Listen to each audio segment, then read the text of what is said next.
నమస్తే.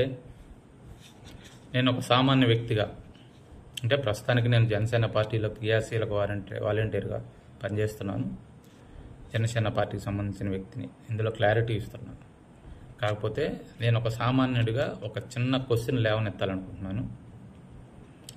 మన Indian penal code చట్టాలు లేదంటే రాజ్యాంగం ఇలాగే రాసుంటాయా?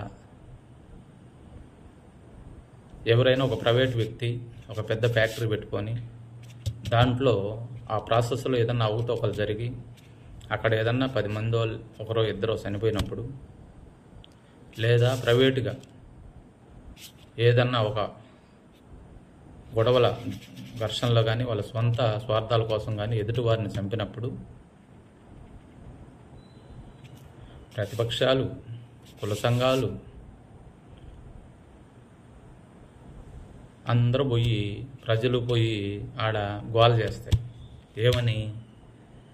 ప్రభుత్వం విఫలమైంది, అర్జెంటుగా ప్రభుత్వం వీళ్ళకి ఎక్స్గ్రేషియా ప్రకటించాలి, కోట్లు ప్రకటించాలి, లక్షలు ప్రకటించాలి అనేసి.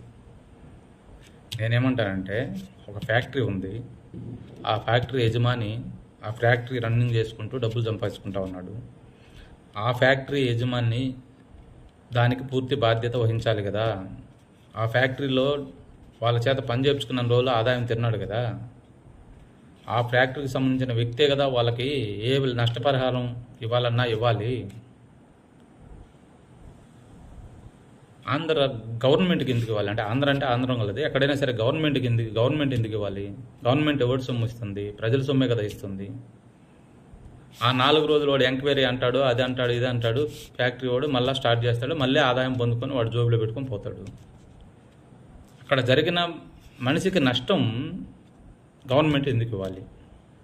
అంటే మన ఆంధ్ర రాష్ట్రంలో మన మనిషి కదా చనిపోయాడు, ఇవ్వాలి కదా, ఆ సానుభూతి మనకు లేదంటే, మానవత్వం ఉన్న మనిషి ప్రతి ఒక్క మనిషి చెల్లించాల్సిందే, సహాయం చేయాల్సిందే. కానీ వాడు ఎవడి ద్వారా అయితే ఈ మనిషి ఇబ్బంది పడతాడో, ప్రాణం పోతుందో, ఆ కుటుంబం రోడ్డు మీద పడుతుందో, వాడేమో హ్యాపీగా బతుకుతుంటాడు. మళ్ళా ప్రజల సొమ్ము తీసుకుపోయి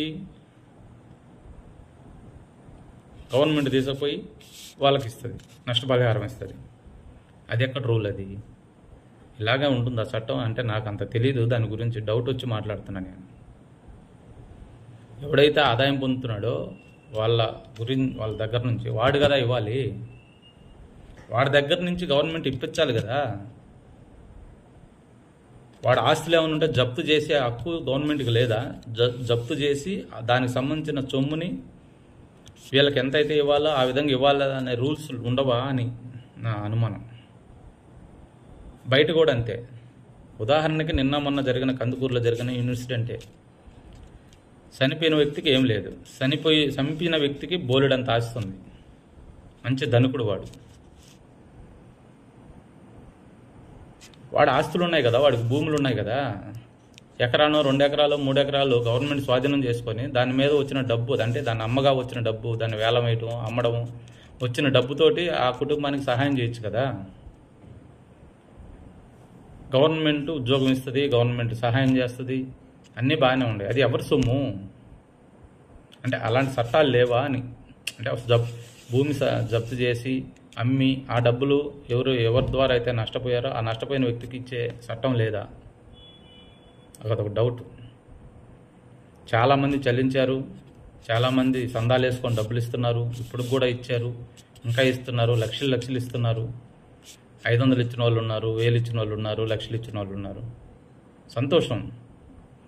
కానీ ఎవరి ద్వారా అయితే నష్టం జరిగిందో ఆ మనిషి జైలుకి వెళ్ళాడు. వాడు 10 ఏళ్ళలో 7 ఏళ్ళలో జైల్లో ఉంటాడు, బయటకు వస్తాడు, హ్యాపీగా వాడుకున్న ఆస్తితోటి, వాడుకున్న డబ్బుతోటి వాడు జల్సాగా బతుకుతాడు. మళ్ళీ ఈవెన్ కోర్టులు కూడా ఒక మనిషికి శిక్ష చేసేటప్పుడు జరిమానా వేస్తుంటుంది కదా, ఎంత కట్టాలి నువ్వు అనేసి.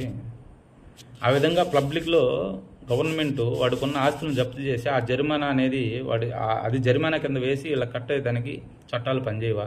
ఆ విధంగా చట్టాలు లేవా? అంటే నాకు తెలియక మామూలుగా ఈ డౌట్స్ క్లియర్ చేస్తున్నాను, అడుగుతున్నాను నేను. మేధావులు ఎవరన్నా కామెంట్ కింద చెప్తే బాగుంటుంది. వాడు చేసిన వాడు కూడా, అంటే చంపిన వాడు కానీ ఒక ఫ్యాక్టరీ ఓనర్ కానీ వాళ్ళకి ఏమి లేకపోతే, వాళ్ళు ఏమి ఇవ్వలేని పరిస్థితుల్లో ఉంటే గవర్నమెంట్ ఆదుకోవాలి. ఆదుకోవద్దని నేను చెప్పలా. అంటే మళ్ళీ ఈ సహాయం చేసేదానికి నువ్వు అడ్డుపడుతున్నావా అంటారేమో. దయచేసి నేను అటు కాదు, నేను కూడా డబ్బులు ఇచ్చున్నా చాలామందికి. దాని గురించి కాదు నేను చెప్పుకోవడం, నాకు అలవాట్లేదు. విషయం చెప్తున్నా. ఒక ఊర్లో, ఒక గ్రామంలో కానీ, ఒక టౌన్లో కానీ పక్కింట్లో వాళ్ళకి తిండికి లేకపోతేనో, హాస్పిటల్ పాలైపోయి ఆర్థికంగా ఇబ్బంది పడుతుంటేనో, మానవత్వం ఉన్న మనిషి ఎవడైనా సరే సహాయం చేయాలి. లేదా వాడికి అన్ఫార్చునేట్లీ వాళ్ళు ఎవరితోని సంబంధం లేకుండా యాక్సిడెంట్ అయ్యి మరణిస్తేనో ఇలాంటివి ఓకే. ఎవడైతే కొవ్వు బట్టి బలిసి డబ్బున్న మతంతో చేస్తాడో వాడి డబ్బుని ఎందుకు తీసి వీళ్ళకి ఇవ్వరు? నష్టపోయిన వాళ్ళకి ఇవ్వరు. ఆ కుటుంబానికి ఎందుకు సహాయం చేయరు? ఇలాగా కోర్టుల్లో కానీ, చట్టాల్లో కానీ, రాజ్యాంగంలో కానీ లేదా? ఈ ఒక్క డౌట్ నాకు. దయచేసి దీన్ని మళ్ళా వేరే విధంగా తీసుకొని చేయకుండా నాకున్న డౌట్ని నేను అడగటం జరిగింది. ఏమన్నా తప్పుగా మాట్లాడితే నన్ను క్షమించండి.